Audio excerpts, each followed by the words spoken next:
All right, hello and welcome to the final mindset module of the challenge. It's not the last time I'm going to talk about mindset. I'm going to be talking about mindset ad nauseum, basically forever from here until until I eventually at some point I guess stop doing the Facebook page, which I don't really ever see doing because I'm truly just absolutely in love with this with doing this. So today we're talking all about win stacking. And this is how we put fat loss on autopilot. This is how we make it easy to lose weight. And this is how we make it easy to never quit. And this is how we never not be motivated. Because here's the thing: when you feel good about the things you're doing and notice the differences in your day-to-day life from the efforts you're putting in, it makes you want to do more, right? When something makes you feel good, you want to repeat that.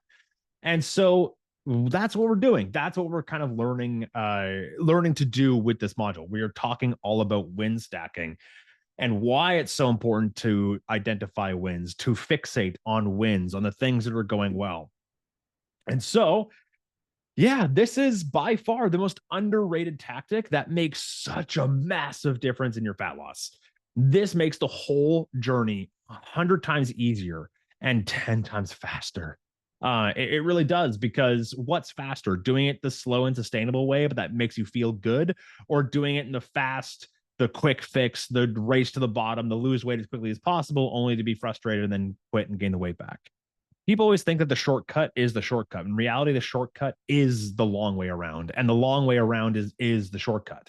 Because if you take a long, slow, and sustainable approach to improving your health, guess what? You get it for life.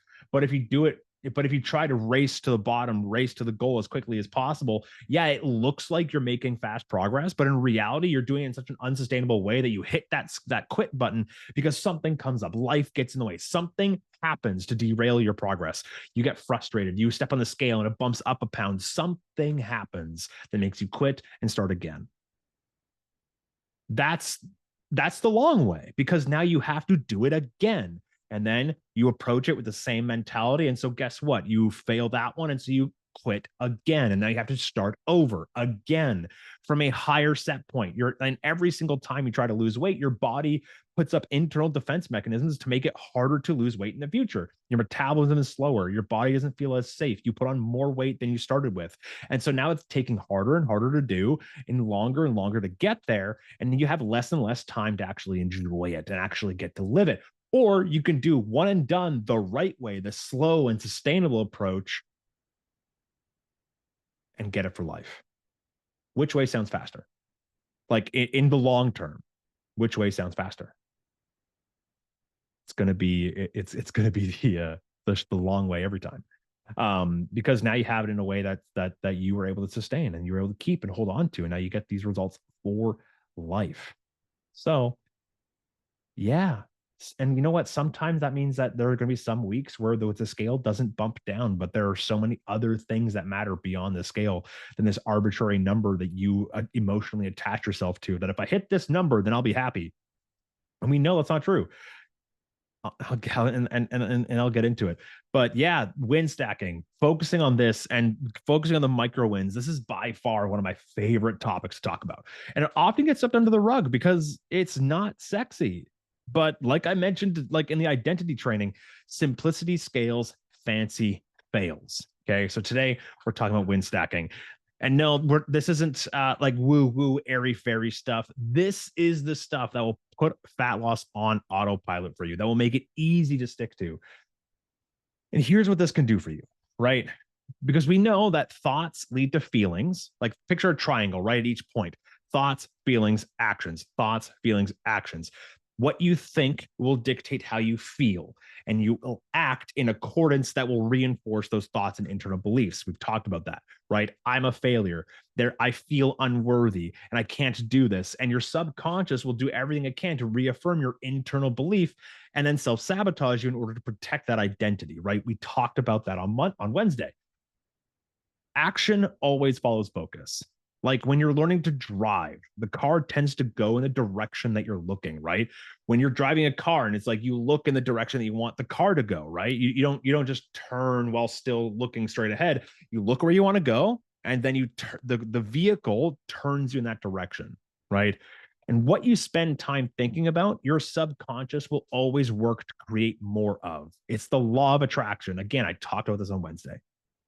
This is what reprograms your RAS, right? The powerhouse of subconscious reprogramming. Your RAS, or reticular activating system, what you focus on, right? On Wednesday, I talked about the red and brown test when I told you to close your eyes and look for everything red and then look for everything brown and stuff like that. We already covered that in the last module. So if you haven't watched that, go watch that first, because that will contextualize everything I'm talking about now.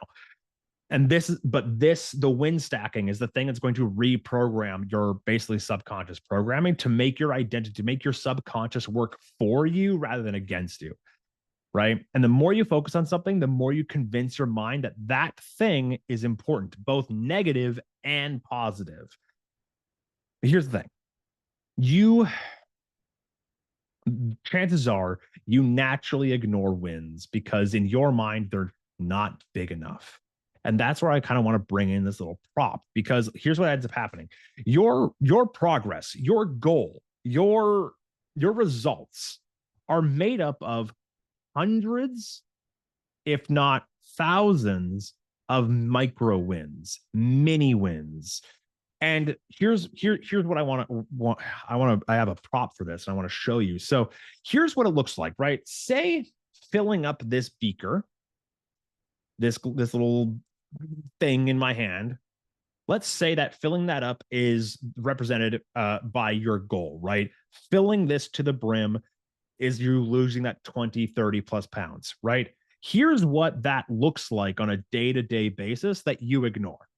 Every single drop from here into this beaker is one single win, right? Hit my protein today. Got 100 more steps above my average today. Amazing. My shirt got a little bit looser. I controlled my cravings tonight. I didn't run to the pantry after a hard day of work. I drank water first thing in the morning, and I normally struggle with that. I had an apple today. Amazing. Hey, look, I lost my first pound. And then I said yes to the donut. It didn't feel any guilt. I said no to the donut so I could stay on track. I hit my fiber goal today. You're kind of starting to see where I'm going with this. I hit my protein goal again. I meal prep for 3 days in a row. My hairdresser told me I look more vibrant today, right? All of these little things, I did 5 minutes of stretching in the morning. I parked further away so I can get more steps in. Hey, I dropped my 2nd pound now. Great. I bought some frozen meals to prepare for my busy week this week, so I didn't have to think about meal prepping when I knew it would be stressful. Amazing. I had a cup of spinach at dinner today. And hey, look, I'm down a 3rd pound. And if we look at the beaker, you can't notice a difference there. Nothing. You can kind of see some water, right? The transformation you want is buried under hundreds of wins. There's no such thing as big or small wins. They're all just wins. And when they all matter just as much as anything else, then you've got this. But you cannot get to where you want to go without first accumulating those wins. You can't. Like you can't get anywhere. You can't reach your goal if those things don't happen. But if you're only focused on the goal itself, you're going to not see those. You're not going to see that how often and how much you're winning on a day-to-day basis. And if all you do is focus on how many pounds you still have to lose, of course you're going to struggle, because you hold yourself to that task, and anything that is not directly that thing right now as fast as possible, it's going to feel like you're failing. When in reality, you're winning all over the place. You just ignore them because they're not big enough, right? But if the whole journey for you is I'm not good enough. Oh, I'm still fat. Oh, I'm only 3 pounds down. I still have 27 more pounds to go.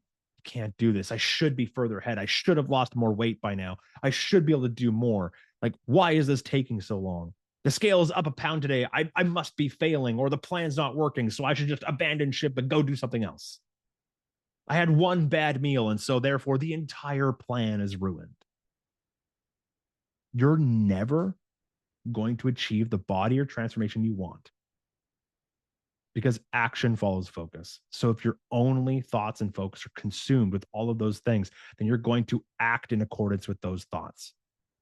So you'll fall off a dozen times and you'll keep calling it quits.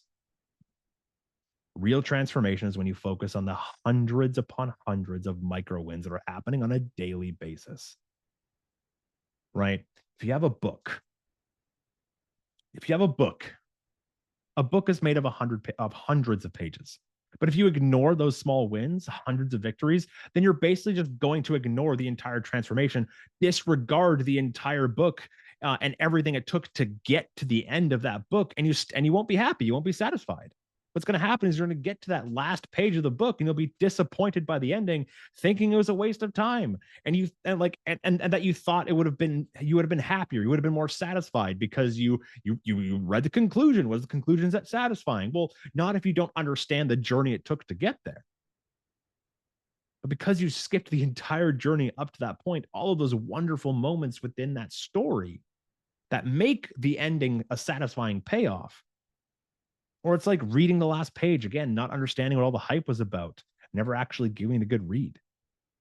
Like, imagine booking a trip to Mount Everest. Like, what do you think is going to be more satisfying? The months, the maybe years of training to get strong enough, healthy enough to climb Mount Everest, and then eventually doing it, getting to the top of the tallest point in the world. Or if you just charter a helicopter and fly up there just the next day. What do you think is going to be more satisfying? You earned the ability to get to top of Mount Everest. Or you just took the shortcut and then you're going to get there. You're going to be disappointed, be like, that wasn't that great, and go back. That's what's going to end up happening if you ignore all the wins, all the victories, all the steps it took to climb that mountain. Your brain is already defaulted to looking for the negativity. And that's why you see it everywhere. And that's why it's always consumed your entire journey, because we don't need help finding the negative. We need help finding the positives. We need help looking for the things that give us those victories. But if the only thing you think about is the end goal, then nothing's going to feel like a victory until that is achieved. But here's the thing. We're not designed to look at the positive. We're designed to fixate on the negative. This means you need to put intentional effort into finding the wins, not just sit there and wait for them to come. You're already biased towards negativity, self-criticism, self-hate, finding every single detail about yourself that you don't like. So these wins are never going to jump out at you. You have to look for them. You have to make the decision to go look for them yourself. Like, imagine looking in the mirror and waiting for your hair to grow, right? Every single day, you're going to look in the mirror and you're not going to notice your hair is growing at all times. At all times, it is growing. But you're not going to notice it on a day-to-day basis. You might not even notice it on a week-to-week basis. I do, because mine goes from like light, super like almost white to gray. So like I notice because that's just how it is. But if your hair's already grown out a little bit, you're not going to notice the millimeter to millimeter to micromillimeter to half a millimeter a day that it grows. You're not going to notice that. So imagine getting disappointed because you didn't see your hair grow yesterday. Like, imagine like waking up tomorrow and looking in the mirror, pulling your hair and be like, oh, I don't know. Oh, it hasn't grown an inch since yesterday. What's wrong? Like, I'm failing. Like, no, of course you're going to be disappointed because you're expecting to see a difference every day. But that's the thing. That's why you must search for your wins. It's hard to see the full picture when you're stuck inside the frame. You are biased as absolute hell when it comes to yourself. Even after I lost 80 pounds of fat off my body and I had veins on my abs, the only thing I could see was a 245-pound version of me that made me sick and disgusted with myself. That's how powerful your internal biases are. You won't see everything. You're always going to want to be doing more. You're going to tell yourself all the time, I should be doing more. I should be going faster, or I should be making more progress.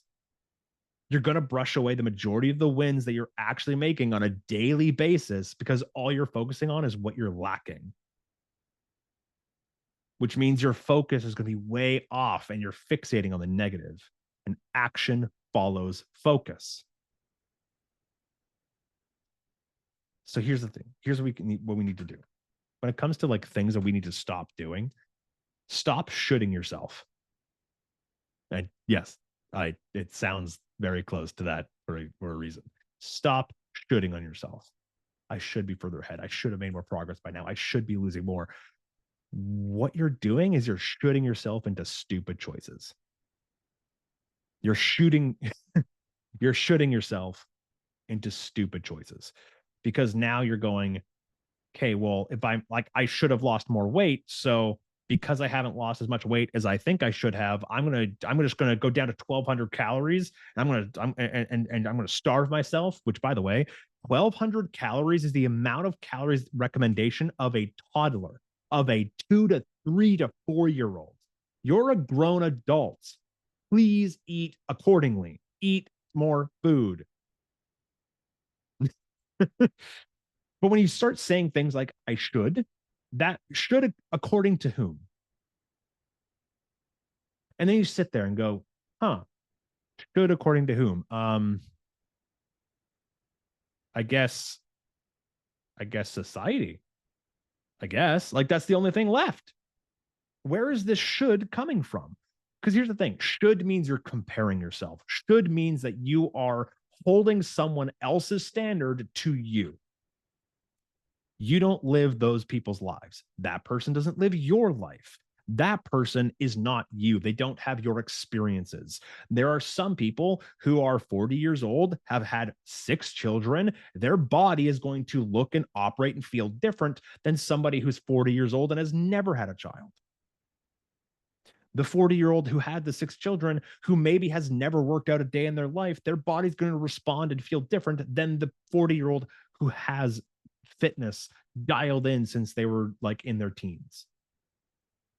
They're going to respond differently. So if that 40-year-old, if 40-year-old woman one compares themselves saying, I should be able to do what this person could do. No, you should not be able to do that.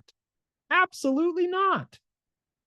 What you should be able to do is what you can do on a day-to-day basis. What can you do? What can you commit to? What can you follow through on? Not more than what you can follow through on, not what person A can follow through on, right? Not what the 40-year-old who's had fitness dialed in their entire life. That person is going to know exactly what to do, exactly how to do it. She's going to go, got it, meal prep, done, easy.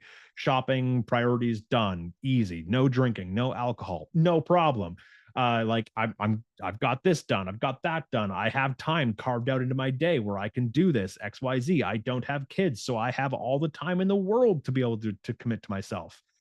Whereas the mom who's had 6 kids, whose body has like stretch marks and all these other kind of things that happen when you have 6 children, it's going to be different.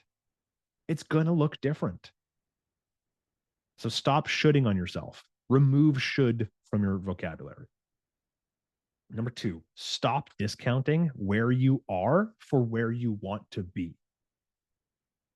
Stop discounting where you are, the journey you have gone on up until this point, just because it's not where you want to be. You have survived 100% of the storms that has ever came through your life. That is not something to throw away. That is something to be proud of. Every single thing that has ever happened to you in your life, you have made it through 100% of all the shit that's hit you before. That has created the person who you are now. Now, does that mean that you can't want something better? Absolutely not. But a lot of people seem to think that they have to hate themselves into the body that they want. But the person is like, no, you can love yourself as you are right now. The effort you have put in the past few weeks, few months, few years, whatever it is, you can be proud of that, but still want more. You can be happy as you are, but still want more for yourself. Both things can be true at the same time. And what sounds better, right? When it comes to discounting the journey so far, what sounds better? What sounds healthier? Like an honest question I want to send to you. Please let me know in the comments below. What sounds better to you? Holy, I'm down 3 pounds. I can't believe this. I love this. Hell yeah. High five me. Or, man, I'm only down 3 pounds. I should be further ahead by now. What's wrong with me? If you can't be grateful at 3 pounds, you won't be grateful at 30. All wins matter.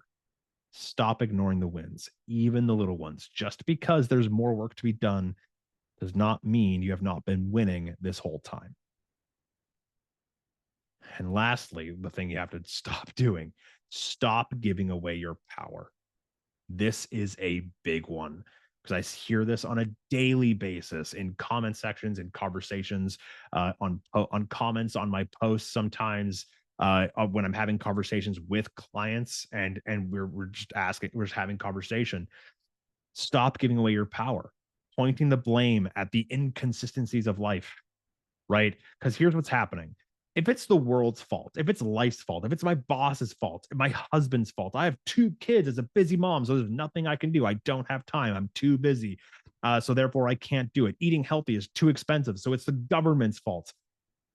Where you point your blame is where you're giving away your personal power. Because here's the thing, if it's all their fault and it's not your fault, then that means there's nothing you can do. So there's no reason to change. What's the point? And so what happens is you're going to keep falling into the same trap. You're going to keep blaming everyone but yourself. There's always something you can do. Always. There is always an option because your actions are always under your control. Your focus is always under your control. You get to decide where you're looking. You get to decide what to focus on, and action follows focus. Action follows focus. Good or bad, you will always get more of what you're looking for. It's that age-old proverb. I think it's in the Bible. I might be wrong. Seek and you shall find. If you're looking for progress, then you will find it.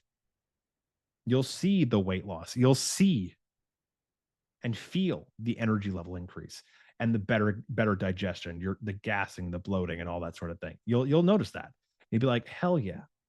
Hey, I stepped on the scale and I didn't hit the panic button today. Amazing. Hey, I got my steps in today. Amazing. Yes. Do I do it every single day? By the way, that's the thing. Just because it's normal doesn't make, just because it's something that you now do frequently doesn't mean it's not still a win. If you hit your 10,000 steps every single day, then every single day that is a win to celebrate. You could do it for 10 years straight, and it's still just as big of a deal as it was on day one. If you're looking for progress, you will find it. However, if you're looking for all the reasons to confirm your internal beliefs that it's too hard, that you can't do it, that you're a failure and it's not working, guess what? You'll find those too. You'll find that too. All the moments you can find at all moments in life, at every single moment in your day-to-day life, you can find any given reasons to find progress or find failure. At any point, you can find evidence to support both. Where you put your focus is 100% your choice, and action follows focus. And I hate to be the bearer of bad news, but reaching your goal is not going to be the thing that makes you happy. It's like I said earlier. Because if all you focus on is the number on that scale, ooh, I can't wait to get that scale under 160 or whatever number it is. What you're then left with once you get there is nothing. Like, again, take it from me, lost 80 pounds of body fat, went from 245 to 165, got ripped with veins on my abs, which I didn't even know was a thing at the time. I still hated myself. I was still not satisfied. And all I could see was every single aspect about myself that I detested, that I was grossed out by. Any bit of body fat that I could see on my body would send me into a frenzy to drive down harder, get leaner, eat less, starve myself more. But guess what? You can't hate yourself into a better life. I'm going to say that again. You cannot hate yourself into a better life. So what ended up happening is I then got frustrated and so angry at myself that I gave up. It wasn't worth it anymore. That like hating myself was exhausting. And so I gave up and then I regained 60 pounds in 3 months, 20 pounds a month of body fat that I put back on. Because I was not focusing on the right aspects of the journey itself. Instead, I was focusing on the beautiful, like, instead of focusing on the beautiful life I was creating for myself through the actions I was taking, I was focused on destroying the things that I hated.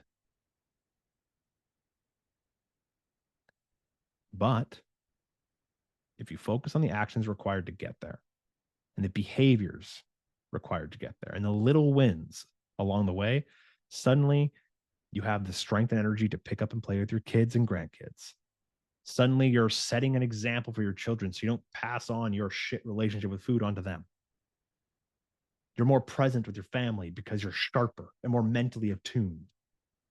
And no longer are you getting brain fog or the mid afternoon energy slump. You have the improved sleep quality, which means everything, your hormonal balance is improving. Increased strength and endurance and physical capacity, which then makes everything else in life easier. Being strong is a cheat code for an easy life. And that's your choice. But if you're not focused on that, you're not going to see it. You're not going to see the benefits that it gives you.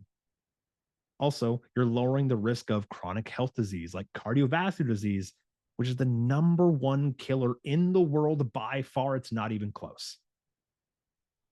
And then hypothyroidism is the symptoms of hypothyroidism are improving. Your hypertension is improving. You're again rebalancing your hormones. You're stronger in the gym. You have healthier hair, skin, nails. You're smiling more, laughing more. You have improved relationships because your overall stress is down, which then boosts all areas of your life because you're not so self-conscious about everything. You don't have to waste mental energy wondering, man, am I the fattest person in this room?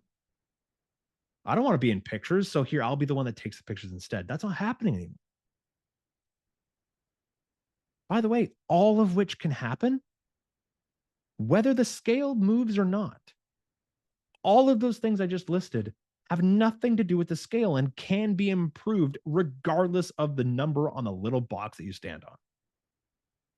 But now you have an extraordinarily improved quality of life. But if you disregard and ignore all the small wins on a day-to-day basis, you will never win long term. Small wins like my belly doesn't get crushed as much when I bend down to tie my shoes. Going up the stairs doesn't gas me out anymore. Hey, I poop every day now. Great. By the way, I know have some like I've taken on clients before that like sometimes don't poop like every 3 days. They poop once every like 2 to 3 days. That's not normal, but it's normal to them because they've lived that way for so long. They just go, "Oh, this is just who I am. This is just how I'm built." No, it's not. That's a problem. Your clothes are fitting better. You're more emotionally stable. Small wins like I was okay getting my picture taken today. You know what? I ate that donut without feeling guilt. I said no to the donut so that I could stay on track. I never do that. I always take the donut when it's offered to me. And I didn't today, and I feel so good about that.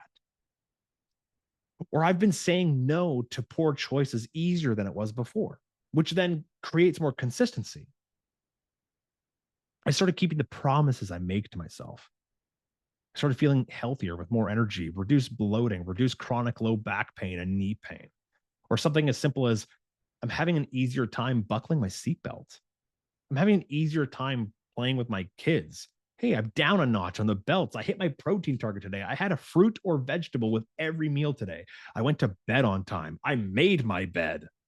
I made a plan for the complications of the week coming up.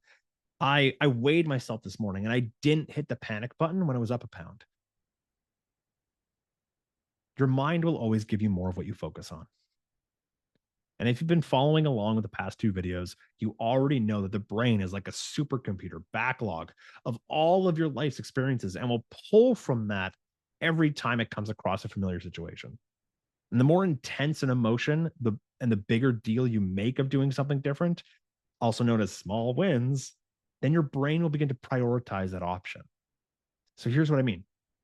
If you have a history of like your diet always falls off the wagon the moment you step on the scale and it goes up a pound, and you get in your own head about it, you start freaking out, like, what did I do? What did I do wrong? Why can't I do this? Am I a failure? Like what did I fuck up? Like I thought I was good. Like, what happened? Why am I not down a pound? I've been perfect with my diet. What's going on? I'm eating clean, I'm doing everything I need to be doing, but I'm not losing weight.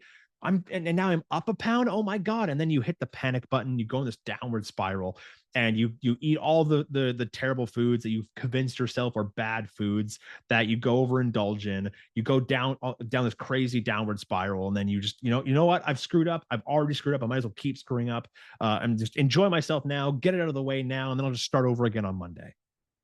Like, if that's been you, here's what's happening. Every single time you step on the scale, your brain starts looking for that file folder, right? The file folder of that experience from the past. And it looks through, it pulls out the file that says scale, and it says what to do when the scale bumps up a pound. You pull out that paper, the instructions say freak out, hit the panic button. And you go, okay, hit the panic button, because that's what you've always done. And because that's what you've always done, your brain goes, okay, that's important. That's what we need to do each and every time, because you've never given it another option. And you put such a strong emotional tie to the scale that it's a powerful signal to go, yep, we're just going to do the same thing we've always done, is hit the panic button. So how you go about rewriting that is anytime you do something different, otherwise known as the small wins, make it the biggest deal humanly possible. Celebrate that. If you didn't panic this time, celebrate that. Make it a huge deal. Text me, message me, email me, post it in the group, tell a friend, tell your mom, tell your husband, whoever, tell anybody, hey, I didn't freak out this time. That felt amazing. Like, make it the biggest celebration, like it's your birthday. Because now what you're going to do is you're going to give your brain a different page to pull from. It's going to find that folder that says when the scale bumps up a pound. You pull out the piece of paper, you see the one that says hit the panic button. You're like, okay, time to wait a second. Hold on. There's another page in here. Oh, I cannot panic. And not like, oh, right. Last time I stepped on the scale and I didn't panic. And it was such a big deal to me that feels better to do. So I'm going to do that again because it feels good. And it's clearly a big deal because she made such a big deal that she celebrated that. That was the thing that brought her immense joy, so much so that she told her friends about it. Hell yeah, that's the one we want to pick. Get out of here, panic button. We don't even need you anymore. We're just going to do this instead now. But you can't do that if you don't celebrate your wins. So celebrate all your wins, no matter how small you think they are. If you don't know, then you won't when you reach your destination. And you'll feel empty. Like, if you don't celebrate them now, then when you finally reach that goal, it's not going to feel worth it. It's not going to feel earned. It's not going to feel good. And that's all. Hey, I love you all so much. Thank you for listening. Thank you for watching. Please comment down below. What was your biggest takeaway? I want to know. I want to know what your biggest takeaway was from this week, this challenge, these videos. I want to know, like, what are your, hey, you know what? Actually, when you watch this video, comment down below. What are your biggest wins from this week? What are your biggest wins from this first week of the challenge? I would love to hear. I would love to have those conversations. I'll see you all next week where I'll be breaking down all things fitness simplified. Take care.